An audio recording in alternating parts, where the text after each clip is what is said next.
এই সমস্ত পানির ড্রেন দেখলে ছোটবেলার কথা মনে পড়ে যায়।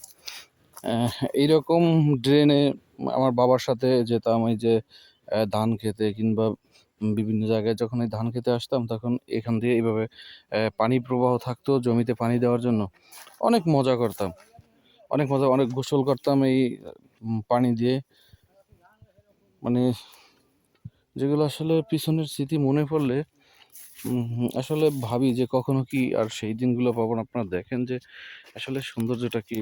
যারা গ্রামীণ পরিবেশে বড় হয়েছে তারাই বুঝতে পারবে যে এই যে আমি যে মুহূর্তটা এখানে আসছি ধারণ করতেছি, এই মুহূর্তের অবস্থাটা, যারা গ্রাম্য পরিবেশ আর যারা শহরে বড় হয়েছে তারা আসলে এই অনুভূতিটা নিতে পারবে না, হয়তোবা তাদের ছোটবেলার অনুভূতি তাদের মতো করে। কিন্তু আমরা যারা গ্রামে বড় হয়েছি, গ্রাম থেকে শহরে গিয়েছি, সেখান থেকে আবার পড়াশোনা করে আবার সেই গ্রামে মাটির টানে মাটির কাছে চলে এসেছি, তারা বলতে পারবে যে ভর দুপুরে এই ধান ক্ষেতের মাঝে আহ, মানে যে কি একটা অনুভূতি কাজ করে, ভালো লাগে। হয়তোবা সেই দিনগুলো আর পাবো না, কিন্তু তারপরেও সেই স্মৃতিগুলো তো আর ভোলা যায় না ভাই। সেই স্মৃতিগুলো কখনোই ভোলা যায় না।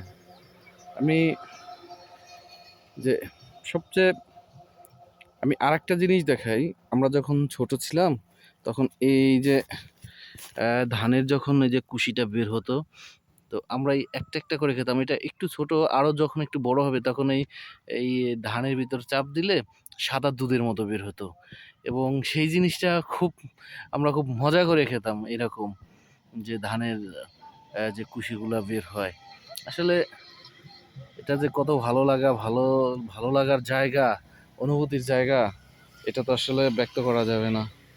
আমি টোটাল মাঠটা আপনাদের একটু দেখাই।